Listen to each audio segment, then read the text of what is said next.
February 12, 1943. 8,000 feet above the Solomon Islands, Lieutenant Sarah Kendrick gripped the control stick of her F4U Corsair as Japanese Zero fighters closed in from above. She had heard the stories, the warnings from veteran pilots who spoke of the Zero with a mixture of respect and fear. But as she watched the lead Zero dive toward her, something felt different.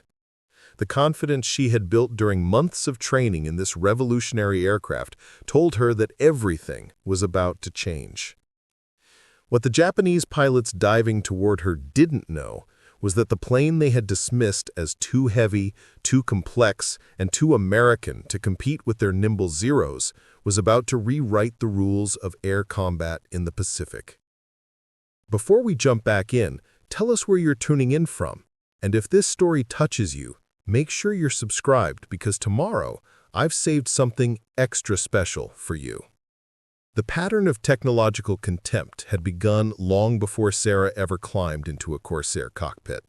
It started in the intelligence offices of Imperial Japanese Naval Aviation headquarters in Tokyo, where analysts compiled reports on American aircraft development with a confidence that bordered on arrogance. When photographs of the prototype F4U Corsair first reached Japanese intelligence officers in early 1940, the response was immediate and dismissive. The aircraft looked ungainly with its inverted gull-wing design, massive propeller, and bulky fuselage. Japanese engineers examining the photographs concluded that American designers had created a compromise aircraft, something that tried to do too many things and would inevitably fail at all of them. The specifications that accompanied the photographs should have terrified Japanese aviation planners. The Corsair was powered by a Pratt & Whitney R2800 double wasp engine producing over 2,000 horsepower, nearly double the power of the Nakajima Sakai engine that drove the Zero. It could reach speeds exceeding 400 miles per hour, climb at rates that seemed impossible for such a large aircraft, and carry an armament of 650 caliber machine guns with enough ammunition to sustain combat for extended periods.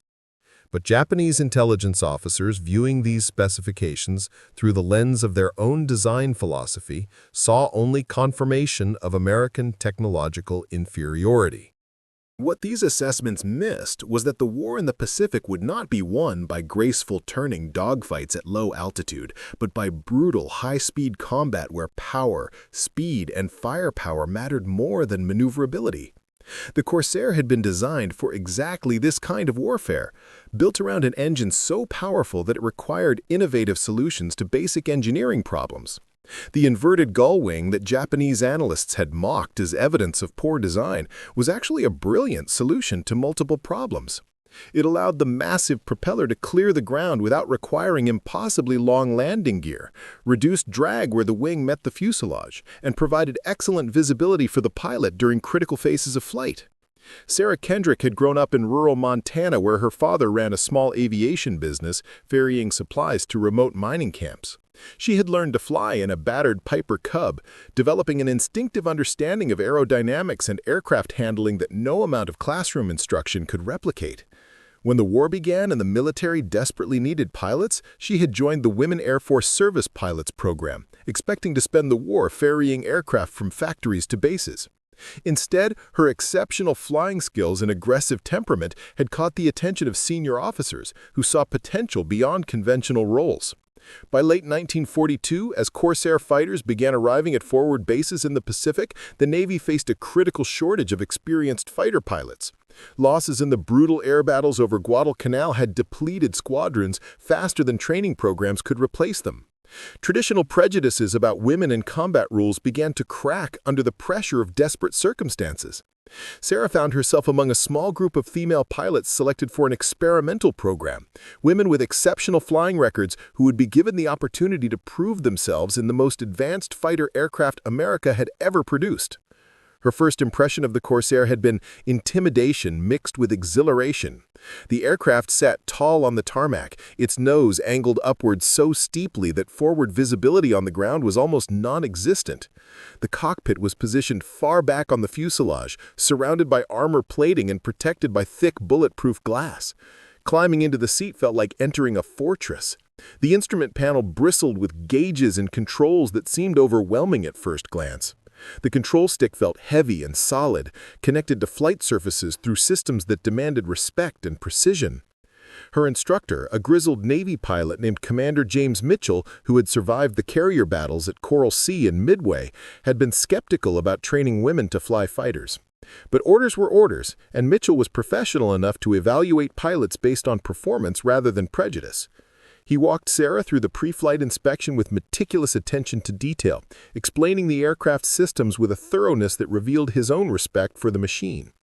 The R-2800 engine, with its 18 cylinders arranged in 2 rows, the hydraulic systems that powered the landing gear and wing folding mechanisms, the oxygen system that would keep her conscious at high altitudes, the gun sight that would help her aim the 650 caliber machine guns mounted in the wings.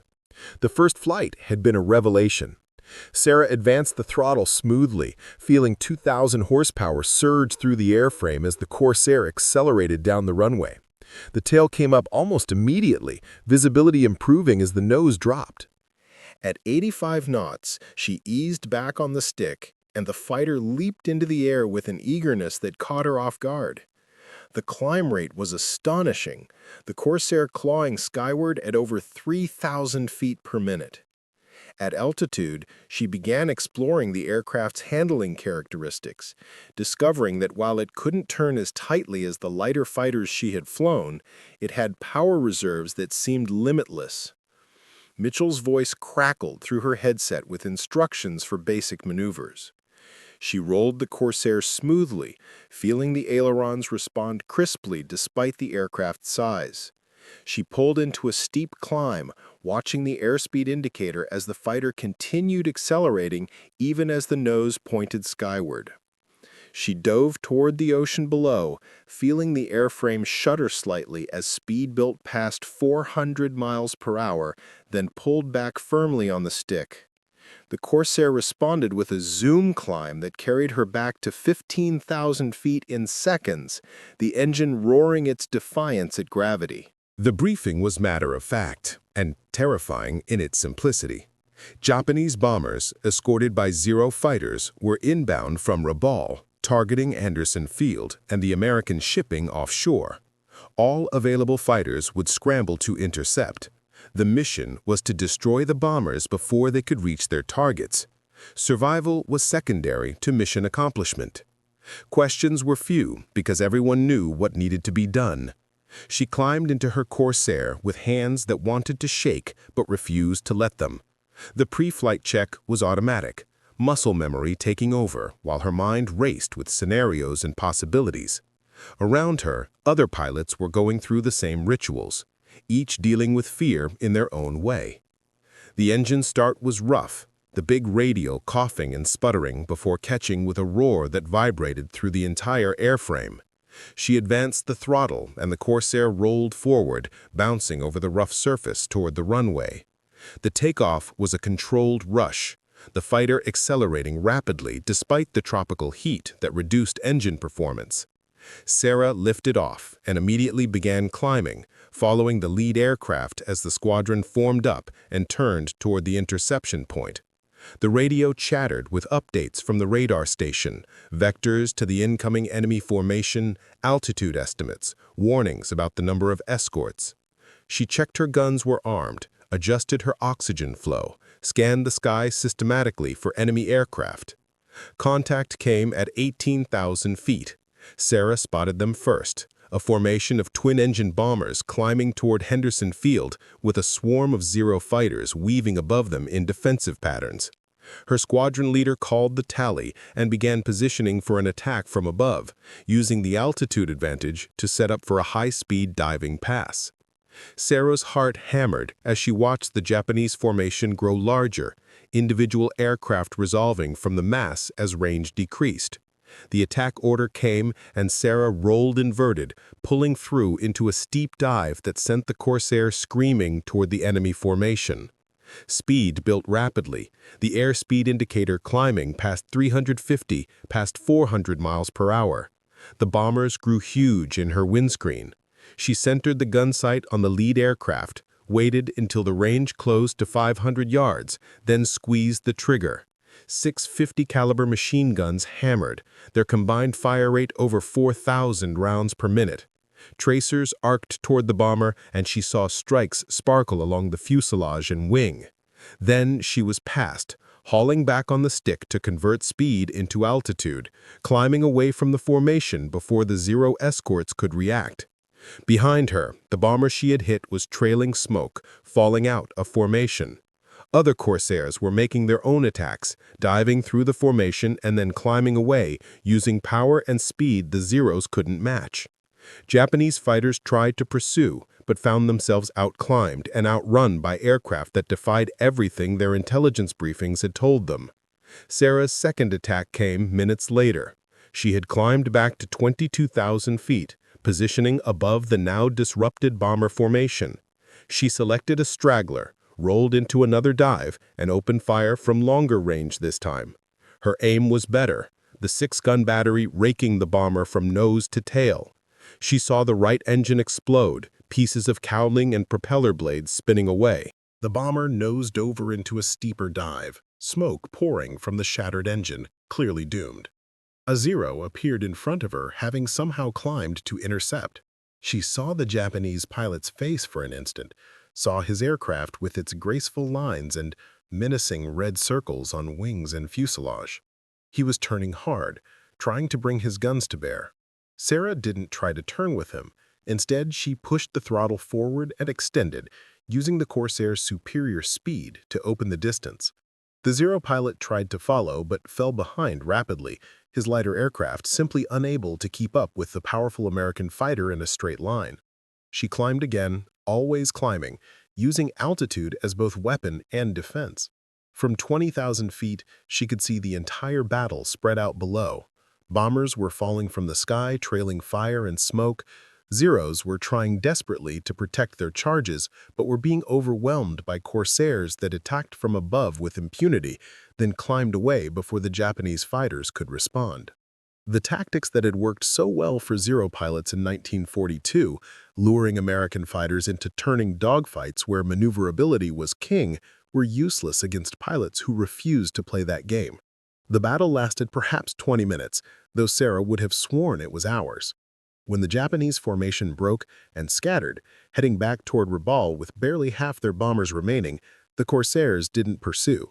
Fuel and ammunition were limited, and Henderson Field needed defenders in case another attack developed. Sarah and her squadron mates turned back toward Guadalcanal, descending gradually, checking for damage, counting heads to see who had made it through. She landed with her hands shaking from adrenaline and her flight suit soaked with sweat despite the open cockpit. The ground crew swarmed over her aircraft, counting the bullet holes in the wings and fuselage from a Zero that had gotten a deflection shot during one of her climbs. 16 holes, none critical, testament to the robust construction that Japanese intelligence had mocked as evidence of American design inferiority. In a Zero, those same hits would likely have caused catastrophic damage to control surfaces or fuel tanks. In the Corsair, they were annoyances that could be patched and forgotten. The debriefing was clinical and thorough. Sarah reported her attacks, described what she had seen, estimated damage caused. The intelligence officer asked questions about Japanese tactics, Zero performance, any changes in enemy procedures. Other pilots filed similar reports, building a picture of the engagement that would be analyzed and incorporated into future planning. The confirmed kills were tallied carefully, cross-referenced with other observers, reconciled with what radar had tracked. Sarah was credited with 2 bombers destroyed and damage to a third. More importantly, she had demonstrated that female pilots could handle the Corsair in combat and execute tactics as well as their male counterparts.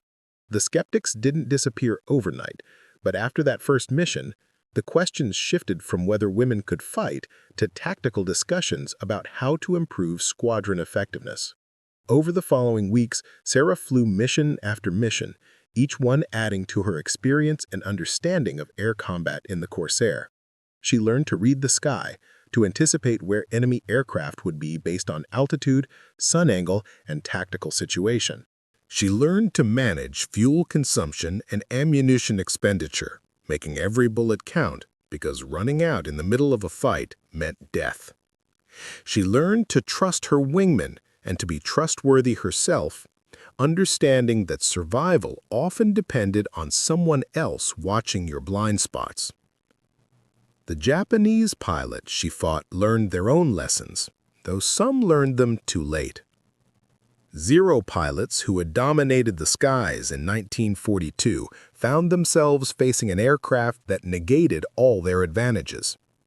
The Corsair couldn't be outrun except in a dive, and diving meant giving up the altitude advantage that Corsair pilots used so effectively. It couldn't be outclimbed, the powerful engine allowing it to literally climb away from pursuers. And in level flight or slight dives, it was faster than the Zero by a considerable margin.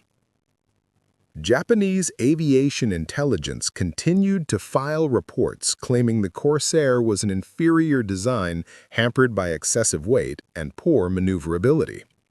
These reports cited instances where Zeros had shot down Corsairs, proof that the American fighter was vulnerable when forced into turning combat. What the reports didn't acknowledge was that those victories came at enormous cost, and that competent Corsair pilots who adhered to proper tactics were nearly invulnerable to Zero attacks. The transformation in Japanese tactical assessments came slowly, filtered through layers of command structure that were reluctant to acknowledge the magnitude of the problem. Field reports from surviving Zero pilots described encounters with American fighters that climbed faster than seemed physically possible, that accelerated away from pursuit with contemptuous ease, that attacked from high altitude and disappeared before defensive maneuvers could be executed. These reports reached intelligence officers who had spent years analyzing American aviation capabilities through the lens of cultural superiority and technological contempt. The cognitive dissonance between what pilots reported and what intelligence assessments predicted created a bureaucratic paralysis that would cost Japan dearly. By March 1943, Sarah had flown 27 combat missions and been credited with 6 confirmed kills and 4 probable. She had also developed a reputation among both American and Japanese pilots. The Americans called her the Montana Hawk, recognizing both her home state and her hunting instincts in combat. The Japanese, monitoring American radio communications and piecing together pilot identifications, had their own name for her, though she wouldn't learn it until after the war. They called her the Devil Woman of the Bent Wing, referring to the Corsair's distinctive inverted gull wing design and the fear she inspired in pilots who had encountered her in combat. Her most significant engagement came on March 18th, during a major Japanese offensive aimed at disrupting American operations around the Russell Islands. Japanese planners had assembled a massive air raid, over 60 bombers escorted by more than 100 Zero fighters intended to overwhelm American defenses through sheer numbers. Intelligence from code-breaking operations gave American commanders advance warning, allowing them to position every available fighter for interception. Sarah's squadron scrambled before dawn, climbing to 25,000 feet over the interception point to wait for the enemy formation. The Japanese arrived precisely on schedule, a massive formation that filled the sky. Sarah counted the aircraft systematically, noting their altitude, formation structure, escort positioning. The bombers flew in tight groups for mutual defensive fire. The Zeros wove complex patterns above and around them, some at high altitude to counter diving attacks, others closer to the bombers for immediate protection, still others flying ahead as forward scouts. It was a sophisticated defensive arrangement that reflected hard lessons learned from previous raids. The American attack plan was equally sophisticated. Multiple squadrons would hit the formation from different directions and altitudes simultaneously, overwhelming the Japanese defenses and preventing coordinated response. Sarah's squadron drew the first attack, diving from 27,000 feet through the high-cover Zeros to hit the bomber formation. The plan called for a single high-speed pass, then a climbing escape to the north, while other squadrons executed follow-up attacks from different angles.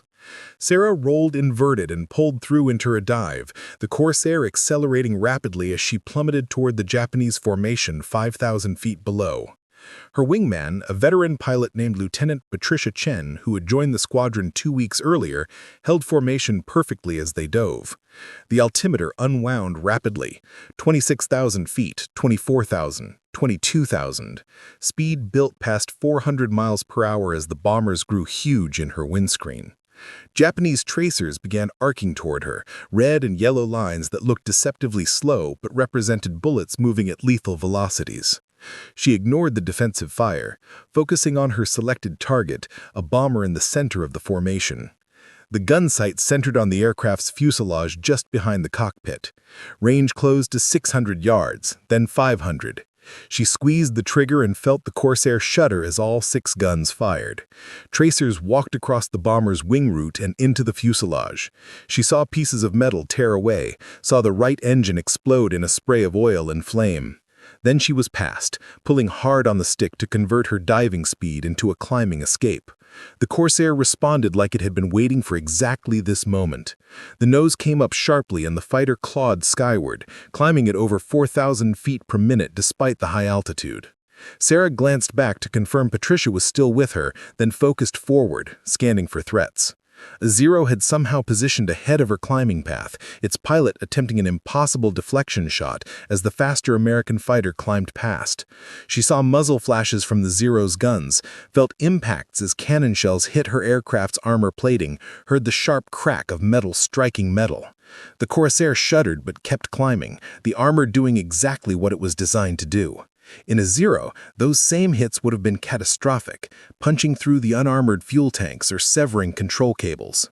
Sarah reached 28,000 feet and leveled off, checking her instruments rapidly. Oil pressure, good. Hydraulics, functioning. Control response, normal. The aircraft had taken hits but remained combat capable, another demonstration of the robust construction that Japanese designers had dismissed as unnecessary weight. Below, the battle had devolved into chaos. American fighters from multiple squadrons were hitting the Japanese formation from every direction. Bombers were falling, streaming smoke and flame as they tumbled toward the ocean. Zeros were trying desperately to defend their charges but were being overwhelmed by Corsairs that appeared from above, fired devastating bursts, then climbed away before the Japanese fighters could respond. The elegant defensive formation had collapsed into individual combat scattered across 50 miles of sky. Sarah spotted another bomber group trying to continue toward their target despite the carnage around them. She called her wingman and rolled into another attack, diving from her regained altitude advantage. This time, defensive fire was lighter, the gunners either killed or distracted by other attackers. She centered her sight on the lead bomber and fired a long burst from 700 yards, walking her tracers across the aircraft from tail to nose. The bomber's left engine caught fire immediately. The aircraft began losing altitude, falling behind the formation as flames spread along the wing. She didn't follow the crippled bomber down. Training and discipline overrode the temptation to watch her kill. Instead, she climbed again, always climbing, using the Corsair's power to regain altitude while scanning for new threats or opportunities. Patricia called out a Zero attempting to intercept their climb from the side. Sarah saw him, noted his angle and speed, calculated instantly that he couldn't reach firing position before she climbed out of range. She was right. The Zero pilot fired anyway, a desperation burst from maximum range that fell harmlessly short. The engagement lasted nearly 40 minutes, an eternity in air combat where most fights were decided in seconds. When the surviving Japanese aviation finally turned back toward Rabaul, They left behind over 30 bombers and 20 Zeros shot down or damaged so severely they would never make it home.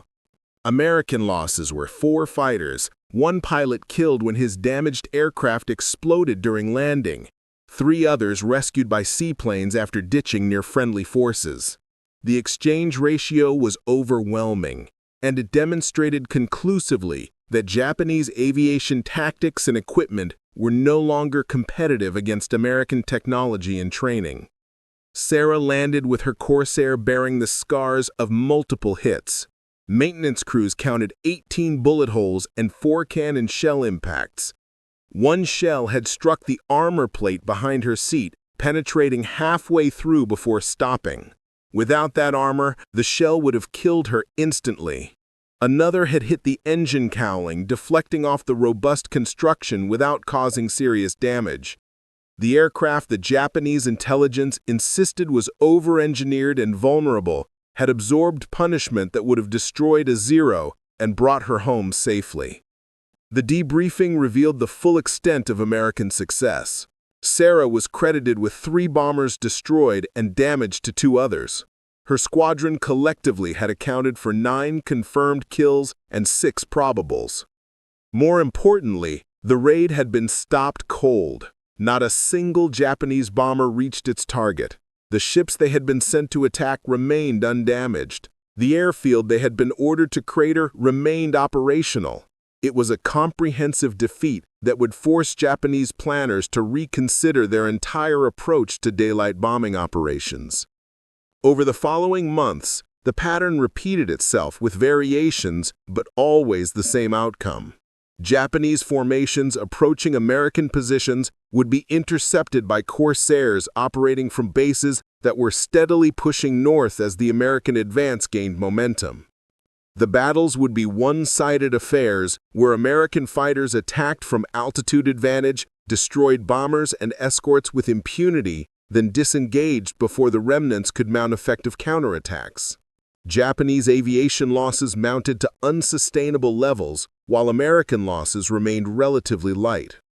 Sarah continued flying combat missions through the spring and summer of 1943, accumulating experience and victories while training newer pilots in the tactics that kept Corsairs alive and effective.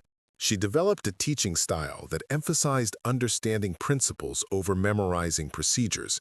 She explained why altitude was life, how potential energy could be converted to kinetic energy and back again, why speed mattered more than maneuverability in modern air combat.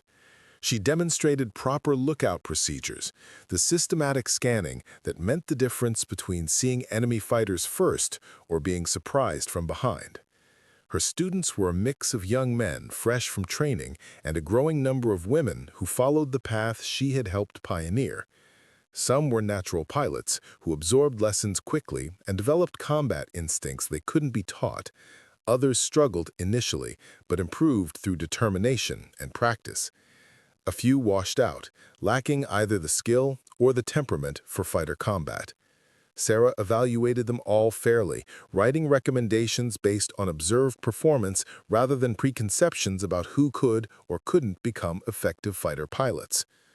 By August 1943, Sarah had been promoted to captain and given command of her own squadron.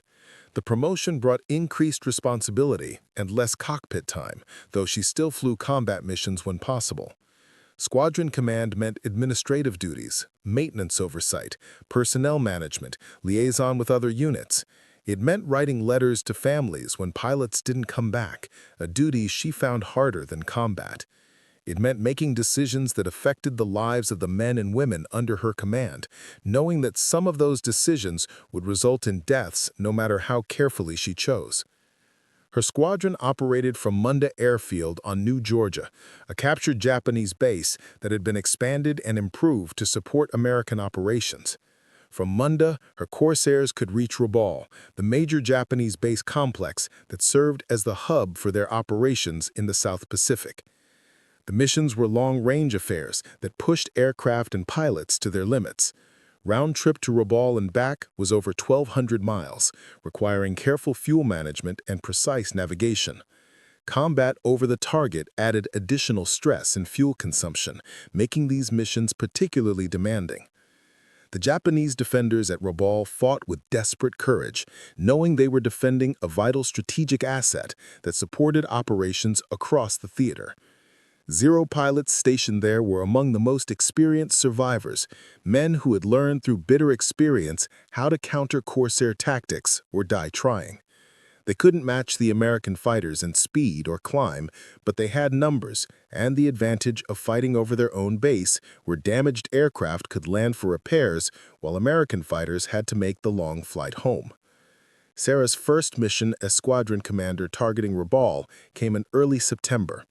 The orders called for a fighter sweep ahead of a bomber strike, intended to draw up Japanese defenders and destroy them before the bombers arrived. Her squadron of 16 Corsairs would operate independently, seeking combat rather than avoiding it, using their superior performance to dictate engagement terms.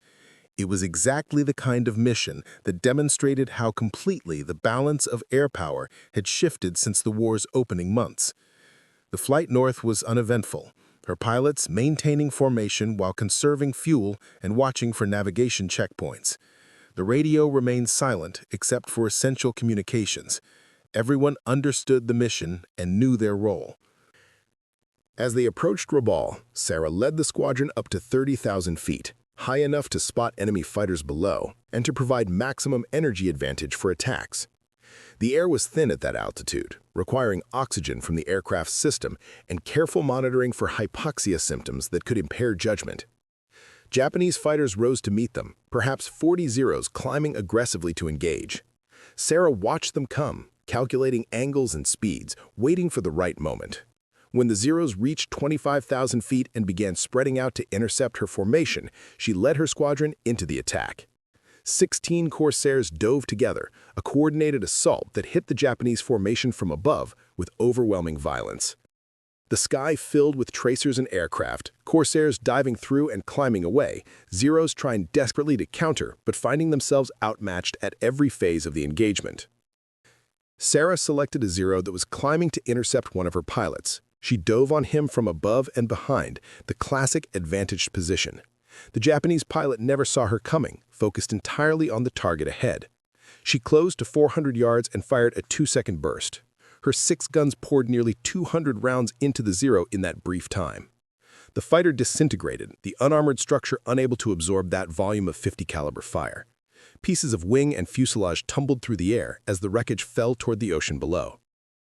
She pulled out of her dive and immediately began climbing again, scanning for threats or opportunities. Another Zero appeared in her peripheral vision, turning hard to engage. She didn't try to turn with him, instead extending away using her speed advantage. The Zero pilot tried to follow but fell behind rapidly, exactly as she had anticipated. When she had opened sufficient distance, she reversed course and found herself approaching head-on with the same Zero, whose pilot was now committed to a turn he couldn't escape. They passed each other at a combined speed of over 600 miles per hour, both firing as they closed. Sarah felt impacts as Zero bullets struck her aircraft. Then they were passed and she was climbing while the Zero continued its turn, trying to reverse and engage again. But Sarah's climb took her out of his reach, back to 28,000 feet, where she could assess damage and reposition for another attack. The Corsair had taken hits but remained controllable, the damage superficial despite the frightening sound of bullets hitting metal. The air battle lasted 20 minutes before the surviving Japanese fighters broke off and fled toward Rabaul. Sarah counted her squadron and felt relief when all 16 Corsairs checked in on the radio. Some had damage, all had expended ammunition, but everyone was alive and the aircraft were flyable. They had destroyed at least 15 Japanese fighters, with several more listed as probable, while suffering no losses themselves. It was the kind of exchange ratio that would have seemed impossible 2 years earlier, but had become routine by late 1943. The flight home was tense, pilots watching fuel gauges anxiously and scanning the sky for enemy fighters that might have followed. Sarah led them on a direct course to Munda, accepting some navigation risk to minimize fuel consumption. They landed with reserves that made maintenance chiefs shake their heads, but everyone made it back. The ground crews swarmed over the aircraft, patching holes, replacing damaged components, reloading ammunition, and refueling for the next mission. That evening, Sarah wrote her after-action report while events were fresh in her memory.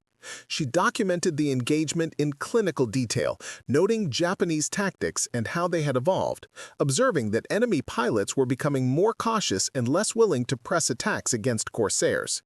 She recommended increasing the tempo of operations while the advantage remained overwhelming, pushing north to capture bases closer to Japanese strongholds, maintaining pressure that prevented the enemy from adapting or recovering. Her recommendations aligned with broader strategic planning that was already underway. American forces were advancing through the Solomon Islands chain, capturing or neutralizing Japanese positions through a combination of amphibious assaults and air superiority that made enemy positions untenable. The Corsair played a central role in this advance, providing the fighter cover that protected bombers, supported ground troops, and prevented Japanese reinforcement of threatened positions. What had seemed like an impossible task in 1942, defeating Japanese air power and pushing north toward Japan itself, had become achievable by late 1943, largely because of aircraft like the Corsair and pilots like Sarah who flew them with skill and aggression. The impact extended beyond tactical victories in individual air battles. Japanese naval aviation, which had dominated the Pacific in 1942, found itself unable to operate effectively in areas where Corsairs provided air cover.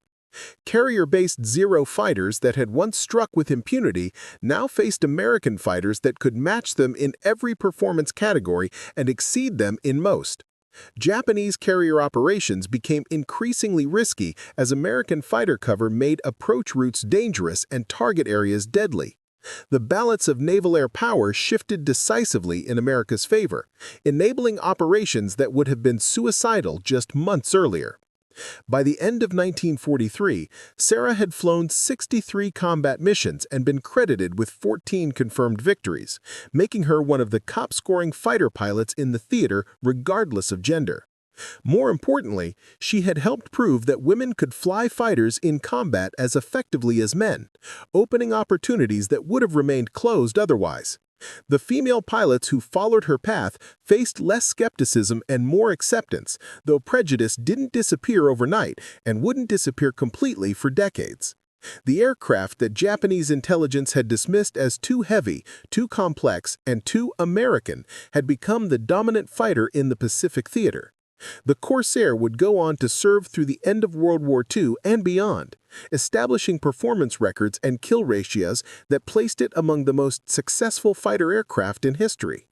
More than 12,000 would be built, serving with American and Allied forces across multiple conflicts. But its impact went beyond numbers and statistics. The Corsair represented a fundamental shift in fighter design philosophy, proving that speed, power, and robust construction could triumph over lightweight maneuverability in modern air combat. Sarah would survive the war, returning home with decorations that included the Distinguished Service Cross, 3 Distinguished Flying Crosses, and 13 Air Medals. She would spend years after the war advocating for permanent roles for women in military aviation, testifying before Congress, writing articles, speaking at aviation conferences. The resistance would be fierce and progress slow, but the example she had set in combat provided undeniable evidence that capability mattered more than gender when it came to flying fighters. The story of the Corsair and the pilots who flew it demonstrated that technological contempt is dangerous, regardless of which side practices it. Japanese intelligence officers who dismissed American aircraft as inferior based on cultural prejudice cost their nation dearly when those aircraft proved superior in combat. American intelligence officers who underestimated Japanese aviation capabilities in the war's early months paid for that mistake in blood. The lesson, learned at enormous cost by both sides, was that objective assessment of capabilities matters more than assumptions based on prejudice or pride. In the end, the Corsair succeeded not because American engineers were inherently superior to their Japanese counterparts, but because American design philosophy prioritized different characteristics that proved more valuable in the actual combat environment. The Japanese emphasis on lightweight maneuverability produced excellent aircraft for the combat they anticipated, turning dogfights at medium altitude. The American emphasis on speed, power, and pilot protection produced excellent aircraft for the combat that actually occurred. High-speed slashing attacks from altitude advantage. Neither approach was inherently right or wrong, but the Pacific War's specific circumstances favored American design choices and tactical doctrine. For Corsair and the thousands of other pilots who flew Corsairs in combat, these strategic considerations were secondary to the immediate reality of daily missions, of climbing into the cockpit knowing some flights would be your last, of seeing friends fail to return, of executing tactics that kept you alive while destroying the enemy. They had taken an aircraft that skeptics said wouldn't work and proved it was one of the finest fighters ever built. They had overcome prejudice, both from enemy intelligence that dismissed their capabilities and from their own forces that doubted women could fly fighters. And they had helped win a war through skill, courage, and the superior performance of an aircraft, that bent-wing design that Japanese pilots had laughed at until it outclimbed, outgunned, and overwhelmed everything they could field against it. Up next, you've got two more standout stories right on your screen. If this one hit the mark, you won't want to pass these up. Just click and check them out. And don't forget to subscribe and turn on the notification bell so you don't miss any upload from us.